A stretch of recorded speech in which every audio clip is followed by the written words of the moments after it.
How's it going, Speedsters? Welcome back to a brand new Flash review. Now, this is for episode 13, of course. Grodd friended me, and I have to say, I really enjoyed this episode. And it feels great whenever I say that about the Flash, because I'm not saying that the Flash is bad or anything, but, you know, sometimes we get those in-between episodes, the kind of filler episodes, an average episode. Every now and again, you get a decent episode, but I would say, looking back on the season, not that we finished Season 6 or anything close to that, to be honest, I can imagine this might be one of my favorite episodes.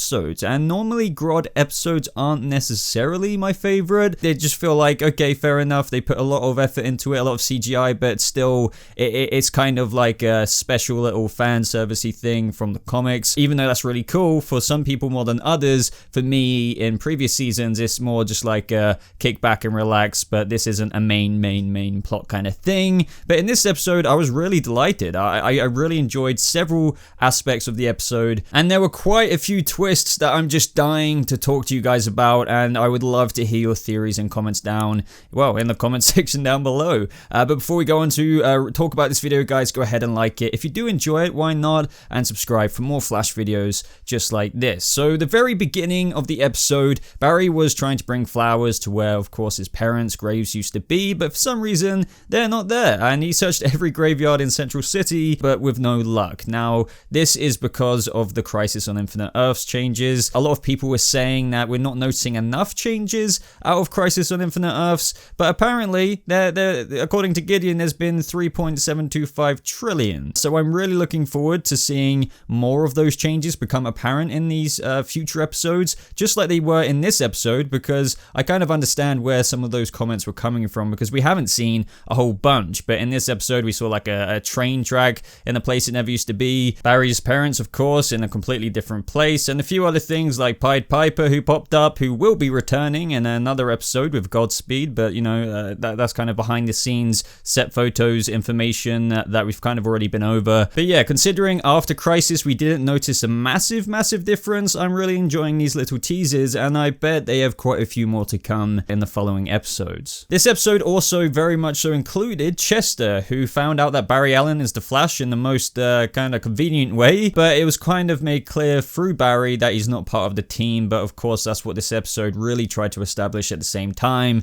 that he is a part of the team. And you could kind of fit Camilla in there as well, because, you know, we kind of had a few team members of Team Flash away. But these moments in the episode really just set up what was to come, because Barry was trying to upgrade Gideon, and because of the kind of change that Chester made to it, he was sent into the mindscape of Gorilla Grodd. And yeah, this was very interesting because we got to see Caitlin and Thawne. Well, they were kind of developing the pipeline, but that's when Gorilla Grodd was in the cage. And I really enjoyed the story that they told in this episode with Grodd, because of course he wanted to show Barry what it's like to kind of have nothing, no powers, no freedom, just captivity, as he's kind of just chilling in an Argus prison in a coma with this kind of neural inhibitor just keeping him in that kind of coma. And yeah, Barry was kind of being a jerk, but understandably so. He just didn't trust him. Grodd has done some bad things, which he most certainly pointed out. He even said he got what he deserved, and Grodd acknowledged that. And I don't know, it was like I really enjoyed seeing this changed version of Grodd, but then kind of Barry knocked him out, which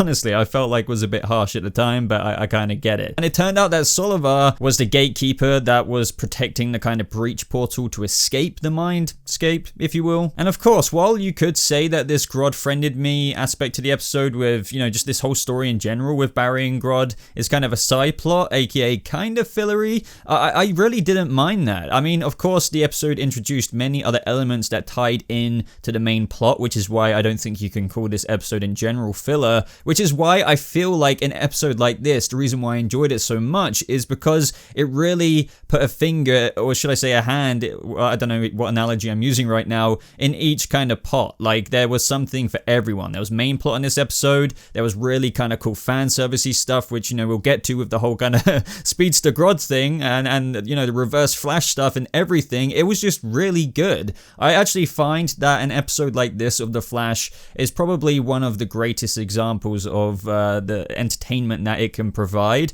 Of course, aside from those main plot focus episodes of prior seasons where it's just like, holy crap, Reverse Flash versus Barry or Zoom or whatever. But I really enjoy episodes like this, especially when it's got a good story story. And, you know, it's just really making me happy with the showrunner that we've got in Eric Wallace, because I just feel like he knows what we want. I mean, sure, some episodes of this season have felt like okay, especially the whole daddy likes the metal thing.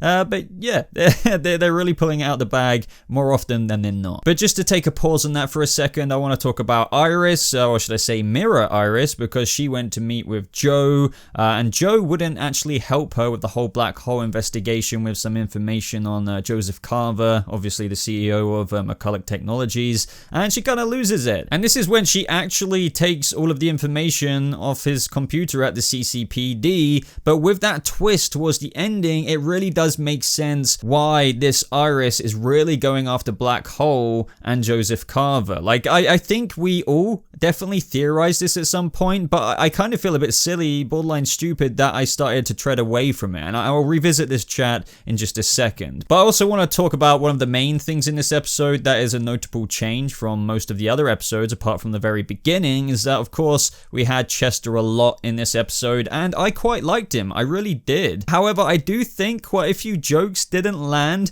but it's not in such a flat way. It's kind of in the way that I find most of Sisko's jokes really funny, even when they're kind of not like, it's like, okay, it's not actually cringe to the point of where I don't like the character. I feel like they've really solidly cast another Sisko-like character on the show. And like with Sisko going away, I'm not going to get into the whole theory of like, oh, is he kind of like edging himself out of the show? Of course, we know he's returning next episode. But yeah, like if he was to go, I never thought I'd say it, and it probably is a bit premature to say. I really do kind of have a good vibe about Chester. And I want to talk about somebody else very briefly in this episode, and that is Killer Frost, because I feel like she really pulled it out of the bag this episode. However, she was really kind of spitting out all of these facts, you know, in terms of the sciencey stuff. She was really taking the helm in terms of helping Barry and identifying the dual brainwaves, this, that, and the other, which kind of doesn't make sense to me, you know, at face value, unless Caitlin was literally telling her what to say to like Team Flash whilst, you know, all of that kind of crisis was going on with Barry,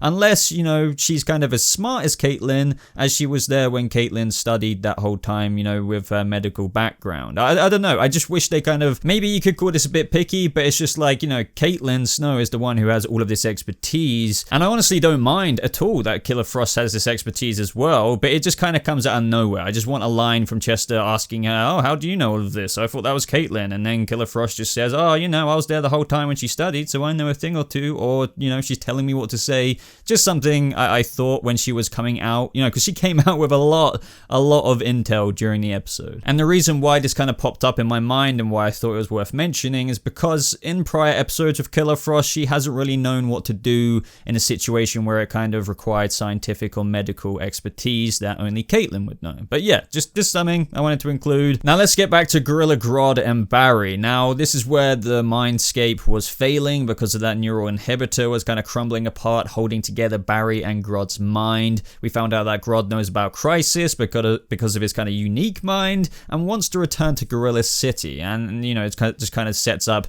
potential future for him to return, just chilling in Gorilla City where he's only ever felt happy before. And this is when Barry decided to fight together with him, and I really didn't expect this. Barry kind of uses some weird Speedforce merging thing and becomes one with Gorilla Grodd, and thus we have Speedster Grodd, and we had that line of run Grodd run. Now normally if you would have told me that in the past, I would have been like literally WTF, but it really worked and I really enjoyed it. However, hate to be the picky guy, I just noticed these things and plenty of other people point it out about other shows, so I want to be fair about every kind of show I kind of pick things out about. The battle was really cool and the CGI was decent, especially during daytime, but Grodd has his speed. You know, literally has Barry's speed, and that was demonstrated several times. However, I don't get with what they showed, you know, in how Grodd was getting beaten by Solovar. Grodd literally has Barry's speed. He could run circles around Solovar. It just doesn't add up to me, and this is just a thing, I guess, with speedsters on shows. I mean, you could literally argue that they could solve anything unless there's like a kind of, I don't know, ultraviolet kind of meta who can slow them down. But yeah, I just didn't get why he couldn't run circles around him, and not to be a party pooper, but he could have just sped through that portal the whole time. I mean, don't you think? Did anyone else kind of think of that? I mean, it didn't ruin it for me at all, but you know, if we're gonna like rip into Cicada and several other things on the Flash, you could just say, oh, Barry could have just sped into the breach with Grodd, and that's that. And thanks to Chester, with a bit of motivation, he managed to help get Barry out as well as Grodd in their own bodies, because we were warned that, they could have both died. And we found out that Cisco is returning. We've kind of already been over that. I can't wait to find out more crisis changes. As I said, that's why he's, gone away. And Gideon said there's been, trillions of changes. So maybe Cisco has found out the most prominent ones. And now Chester is kind of manning the comms, and it makes me think, is he definitely going to be more of a prominent Team Flash member in the back half, which I really wouldn't say no to. And I just love his enthusiasm. It doesn't feel forced. It just feels like a really natural character and casting for the Flash. A really decent Team Flash Star Labs member. But ladies and gentlemen, I kind of said we'd chat about this in a second, but here we are a few minutes later. Iris in the Mirrorverse with Ava in this episode. So we've already spoke about Duplicate Iris or Mirror Iris, whatever you want to say. This is where they were talking about using that machine she built to emit the subatomic particles to hit the mirror surface, which in theory I guess would have allowed them to escape. But when she kind of showed that to Iris, like with her hands entering the real world, it's like they're burnt. I didn't really like grasp all of that. But that is when we kind of got the big twist. Now, it kind of showed that Ava's burns didn't hurt as soon as Iris kind of went off to do her own thing. And then we literally saw Ava McCulloch talking to Mirror Iris, the fake Iris, saying that she's brought them time and there's no need for this Iris to suffer because she had the same burns as Ava, basically kind of explaining to the audience that she kind of is her kind of conduit in the real world and her lackey, if you will, which was one of the original theories, as I said earlier. But the reason why I kind of went away from it is because, there was also a lot of theories, and with the way Ava was acting, that this Mirror Master, if you will, it was going to be kind of an anti-hero-y good version rather than a full-on villain. But with that facial expression change of Ava, it's like, right, yeah, I'm kind of bad. I'm bad, and I'm got to unveil it in this scene. And the reason why I said I felt kind of silly and a bit stupid earlier is because you could say this is predictable, and it really does make sense. Ava's been in there for years, literally since the particle accelerator. She would have been driven mad, and there's been theories that the Iris in the real world has been kind of like on a mission on behalf of Ava, and it's just more crystal clear than ever as to why Ava's mind would have gone in those 6 years. Obviously, she's been able to watch her husband, who's been up to some dodgy stuff. What has Mirror Iris been doing? Literally going after Joseph McCulloch, and who in this very same episode kind of lost her shite when, she was trying to get that information from Joe. So it's just all adding up, and it just makes me think, is Ava McCulloch kind of going to be the back half kind of main villain as Mirror Master? I'm not confirming that or anything in terms of like my thoughts, but it does seem that could be a possibility. Or there could be a blend of things going on in terms of obviously Black Hole, Mirror Master, and other things. It feels like there's a really nice amount of things going on in the back half of The Flash, where usually it's just like one villain, one solid thing that we need to worry about. Cicada, Reverse Flash, the Thinker. But now it's like, there's simultaneous things going on, and it's really intriguing. So honestly, kudos to the Flash in the back half. It's definitely caught my attention. And lastly, everyone, I wanted to save the Nash Wells aspect of this episode for last, just because of what happened at the very end. But let's briefly go over what happened. He was kind of building that residual particle catcher, I believe he called it. He wanted to use that to catch the Wellses. Of course, Allegra assisted him with this, and that's where Allegra found the photo of him. And what we thought, the past few episodes, was his daughter. But then later on in the episode, to Killer Frost, we found out that he kind of called her an ex-employee who kind of made a very bad call. So maybe, obviously, she's not his daughter, but that other doppelganger of Allegra was very close to him as an employee. They kind of went round together. She made a bad call and he lost her. Maybe he blames himself. They were just very close. Maybe they had a kind of father-daughter relationship. And obviously seeing Allegra kind of messes him up. But maybe quite not his actual literal daughter. But that was kind of all that was left with that. Towards the very end of the episode, which is obviously what I'm moving on to now, it looked like he was going to continue that, and I was thinking, maybe they're just going to talk a bit further about it. But this, guys, it is quite literally where Sherlock Wells popped up again, because we saw him earlier, and he said he is coming with that freaking Reverse Flash theme, the red eyes, vibrating face. Like, what?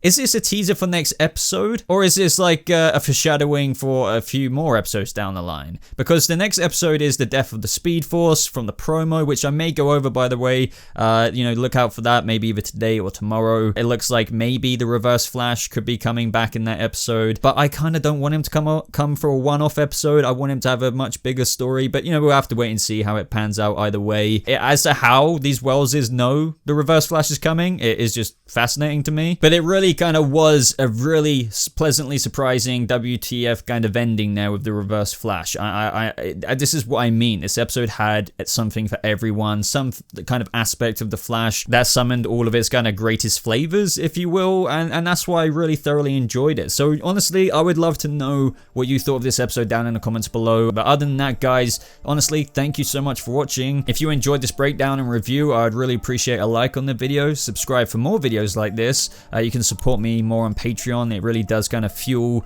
the videos that I make on this channel. Other than that, you can follow me on Twitter, which is my most active social media. My past couple of videos are appearing on screen now. I did a cool one yesterday to do with Titans and why I believe it's good despite its issues, and check out my past couple of Batman videos. But yeah, thank you everyone for chilling with me today in this video. Let me know if you want to see a trailer video, but yeah, I'll see all of you speedsters in the next video. Goodbye.